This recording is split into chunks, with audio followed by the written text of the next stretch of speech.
میں سب سے پہلے شوکت ترین آپ کو اور آپ کی ٹیم کو مزمل آپ کو بھی سب کو مبارک دیتا ہوں کہ یہ بڑا ٹائملی اور پرٹیننٹ سیمینار آپ نے کیا. اس وقت ساری قوم کو اب ایک خوف آ رہا ہے کہ پاکستان کدھر جا رہا ہے. 7.5 لاکھ پاکستانی اور جن میں ٹاپ پروفیشنلز تھے وہ صرف پچھلے 7 مہینے میں ملک چھوڑ کے چلے گئے. اور مجھے جبل علی سے میسج آئی کہ جو 7 مہینے میں جبل علی میں پاکستانیوں نے انویسٹ کیا ہے انڈسٹریل اسٹیٹ میں وہ پچھلے 10 سال میں نہیں کیا.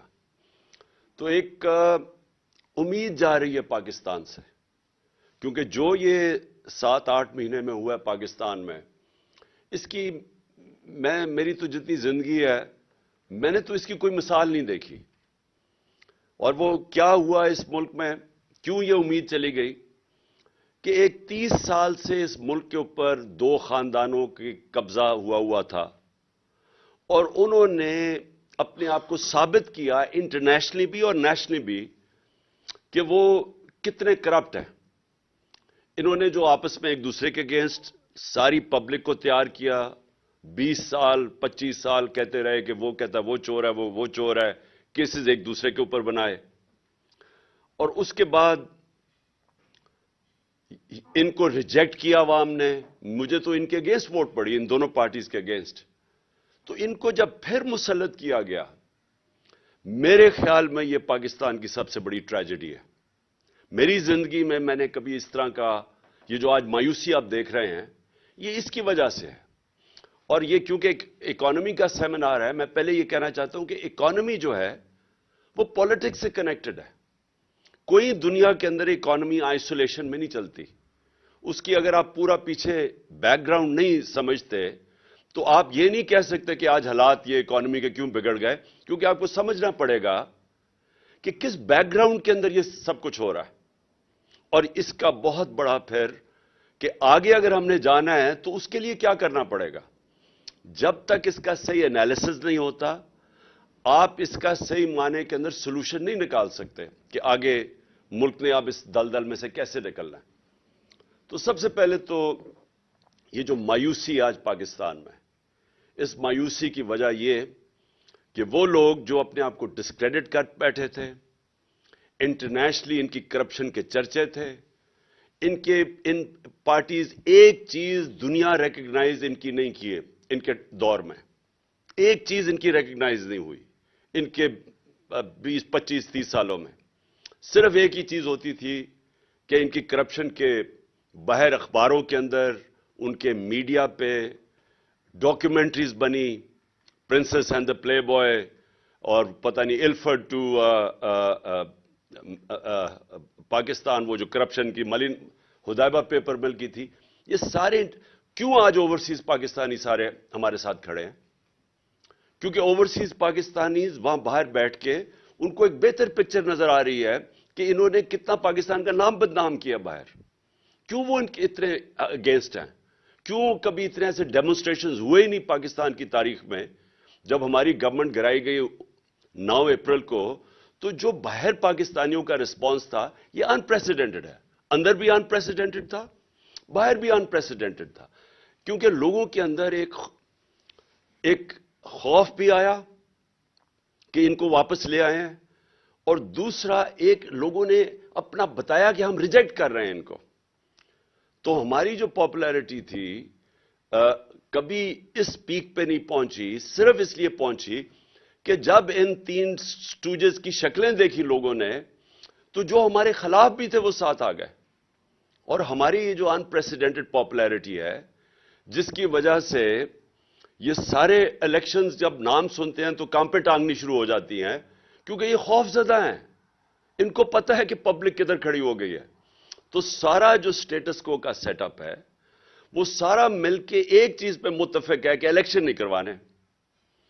اور بدقسمتی سے ان کے الیکشن ہی ایک سولوشن ہے جو اگر ہم نے اس میں سے نکلنا ہے، یعنی اگر پہلا قدم اگر ہم نے اس سے نکلنا ہے، یہ جو کوگ مائر کے اندر جو سارے سپیکرز نے بتایا کہ ہم پھنستے جا رہے ہیں، اور جو آگے 2 سیناریوز بتائے کہ یا IMF میں اور اس کے علاوہ تو کوئی چارہ ہی نہیں IMF پہ جانا پڑے گا، تو ان کی کنڈیشنلٹیز، اس سے کیا ایفیکٹ پڑے گا اس ملک میں غربت میں، اور دوسری چیز کہ اگر نہیں جاتے تو پھر اس سے بھی برا حالات ہیں. تو یہ جو انہوں نے ہمیں یہاں لا کے کھڑا کر دیا ہے، یہ آپ سمجھ جائیں کہ انفارچونیٹلی ان کو یہ جس مرضی طرف سے کان پکڑیں، سلوشن ایک ہی ہے الیکشنز، اور وہ یہ چاہتے نہیں ہیں کیونکہ ڈرتے ہیں. تو یہاں پھنسا ہوا ہے کیچ 22 پاکستان کا.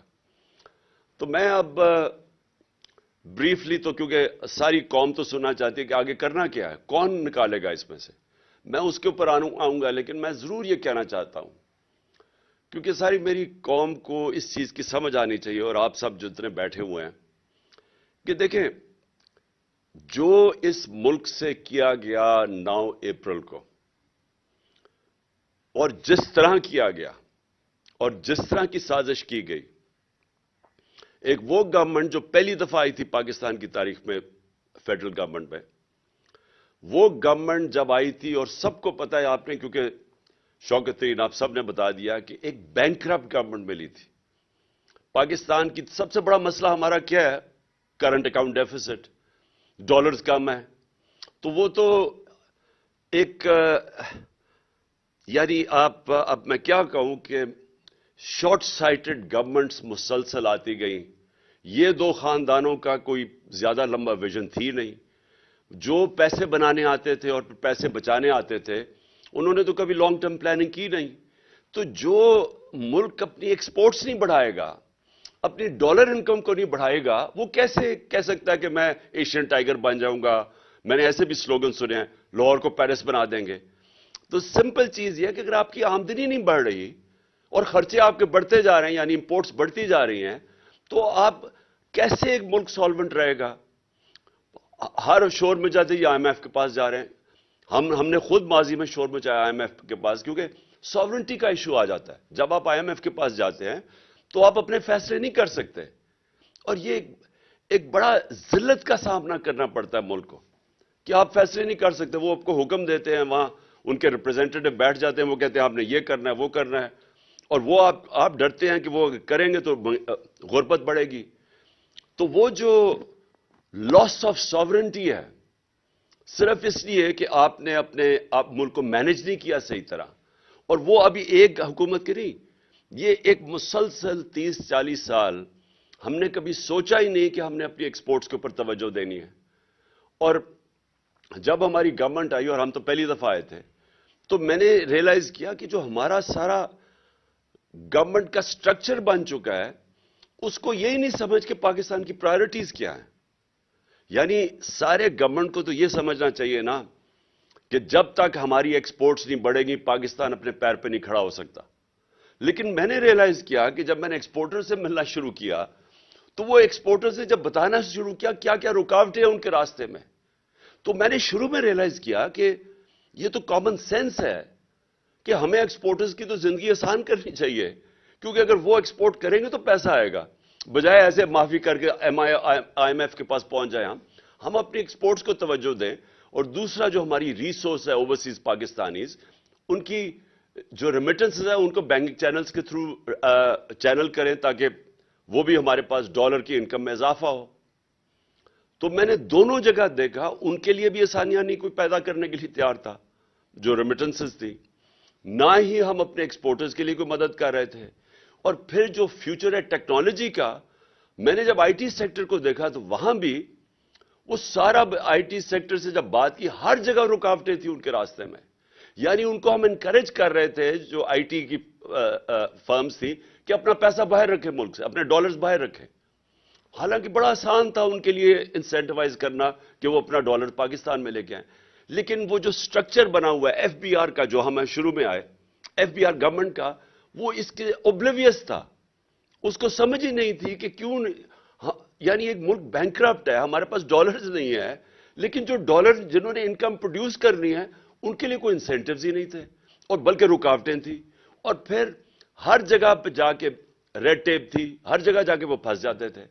تو سب سے بڑی بات یہ کہ اس سے کبھی کسی نے پرائیورٹائز کیا ہی نہیں،